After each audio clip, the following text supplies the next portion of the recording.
नमस्कार बंधुरा राजश्री कुकिंग होमेर सबाइके स्वागत। आपनारा सबाई केमन आछेन? आशा करी सबाई भालो आछेन, आमराओ खूब भालो आछि। आजके आमी नतून एकटा रेसिपि निये चले एसेछि। आजके आमी तैरी करेछि शोल माछ दिये आर कचु दिये झोल। एटा एकटा आमार दिदिर काछे शेखा। ओई दिदी आमाके शिखिये दियेছে किभाबे रान्ना करते हय। आमी ठीक सेइभाবেই रान्ना करेछि। चलुन देखे निই আজকে আমার রেসিপি আমি কিভাবে তৈরি করছি। আমি কচুটা এইভাবে ডুমো ডুমো করে কেটে নিয়েছি, দেখুন ঠিক এইভাবে। এখানে দুটো কচু ছিল ছোট ছোট, খুব বেশি বড় না। আর এখানে শোল মাছ নিয়েছি, 600 গ্রামের একটা শোল মাছ নিয়েছি। কেটে ধুয়ে পরিষ্কার করে নিয়েছি, কচুটাও কেটে ধুয়ে পরিষ্কার করে নিয়েছি। প্রথমে আমি মাছে লবণ হলুদ মাখিয়ে নিচ্ছি। মাছগুলোতে লবণ হলুদটা খুব ভালো করে মাখিয়ে নিয়ে মাছটা আগে ভেজে নেব। আর এদিকে কচুটাতেও আমি একটু লবণ হলুদ মাখিয়ে রেখে দেব। মাছে এবং কচুতেও লবণ হলুদ সুন্দর করে মাখানো হয়ে গেছে। আর এদিকে আমি কড়াই বসিয়ে দিয়েছিলাম, কড়াই গরম হয়ে গেছে, আমি তেল দিয়ে দিলাম। তেলটা একটু ভালো করে নেড়ে কড়াইতে মাখিয়ে দিলাম, তা না হলে মাছগুলো না আটকে যায়, মাছ ভাজা যায় না। তেলটা খুব সুন্দর গরম হয়ে গেছে, এবার আমি মাছগুলো দিয়ে দিচ্ছি। মাছগুলো একটু ভেজে নেব। আমরা মাছ একটু কড়া কড়া করে ভেজেই খাই, খুব বেশি নরম ভাজা হলে খেতে চায় না বাড়িতে কেউ। একটু কড়া কড়া করে ভেজে নেব। এক পিঠ হয়ে গেছে, আমি অপর পিঠ উল্টিয়ে ভেজে নেব। ওই পিঠটাও আবার ভালো করে ভেজে নেব। অনেক দিন কোনো ভিডিও দিতে পারিনি, বাড়িতে সবাই অসুস্থ ছিলাম। ভাইয়ের বিয়ে গেল মাঝখানে, তার মধ্যে আমি অসুস্থ, আমার মেয়ে অসুস্থ ছিল, হাজব্যান্ড অসুস্থ, মানে সবাই অসুস্থ হয়েছি পরপর। আমার আর আমার মেয়ের খুব বাড়াবাড়ি হয়ে গেছিলো, এর জন্য কোনো ভিডিও করতেও পারিনি, তুলতেও পারিনি। এবার আমার শরীর ভালো না থাকলে ভিডিও এডিটিং কে করবে? কেউ তো করার নেই। আমার ভিডিও আমাকেই এডিটিং করতে হয়, এর জন্য আমি আর ভিডিও করতে পারিনি। আপনারা কিছু মনে করবেন না, আমি আবার ভিডিও শুরু করছি, ভিডিও দেব আশা করি। শরীর যদি ভালো থাকে এবার পরপর ভিডিও দেব। মাছগুলো আমার সব ভাজা হয়ে গেল, তুলে নিলাম। দিয়ে ওই তেলের মধ্যে আমি এবার কচুগুলো ভেজে নেব। কচুগুলো দিয়ে দিচ্ছি কড়ার মধ্যে। কচুগুলো বেশ উল্টিয়ে পাল্টে সুন্দর করে ভেজে নেব। কচুগুলো ভালো করে ভাজা করে নেব। ভাজা হয়েও গেছে, দেখে নিশ্চয়ই বুঝতে পারছেন খুব সুন্দর ভাজা হয়েছে। এবার এর মধ্যে আমি জল দিয়ে দিচ্ছি।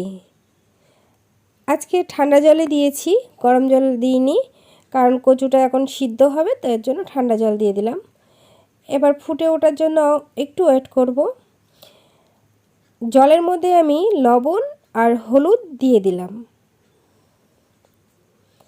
এই যে লবণ আর হলুদ দিয়ে দিলাম, দিয়ে কিছুক্ষণ ফুটতে দেব।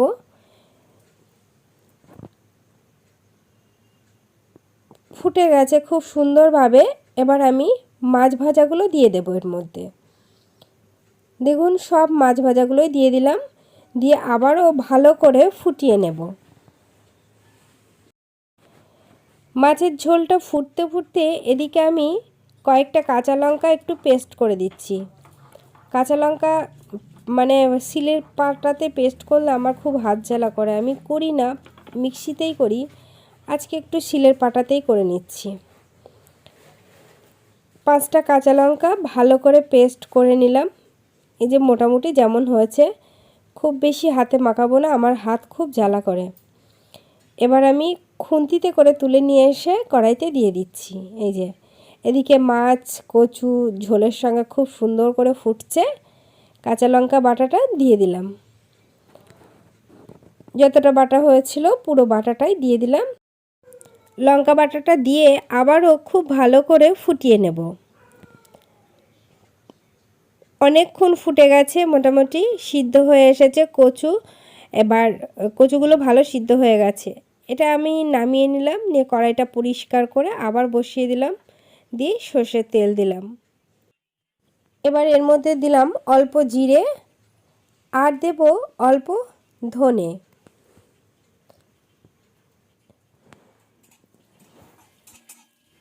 ধনে আর জিরেটা খুব ভালো করে ভেজে নেব।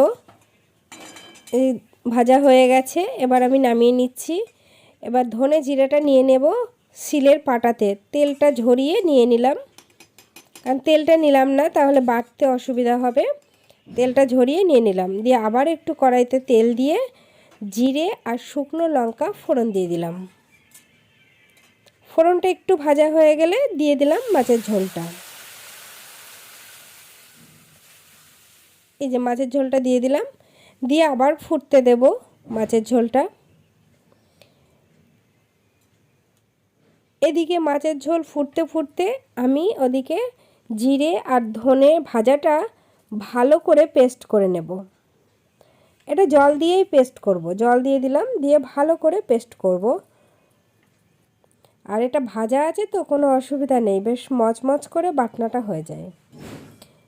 এদিকে মাছের ঝোলটা প্রায় হয়ে এসছে, আমি ধনে আর জিরে বাটাটা দিয়ে দিলাম। ওটা যেহেতু ভাজা ছিল এর জন্য ঝোলের ওপর দিয়ে দিলাম। কিছুক্ষণ ফুটিয়ে নিয়ে নামিয়ে নেব। প্রায় হয়ে এসছে, কচুগুলো একদম গলে গেছে, আর কচুটা খুবই ভালো ছিল, একদম গলে গেছে, অল্প অল্প ছোট ছোট হয়ে আছে। মাছের ঝোলটা আমার সম্পূর্ণ হয়ে গেছে, এবার নামিয়ে নিলাম। দেখে বুঝতে পারছেন আমি একটা ছোট পাত্রে নামিয়ে নিলাম।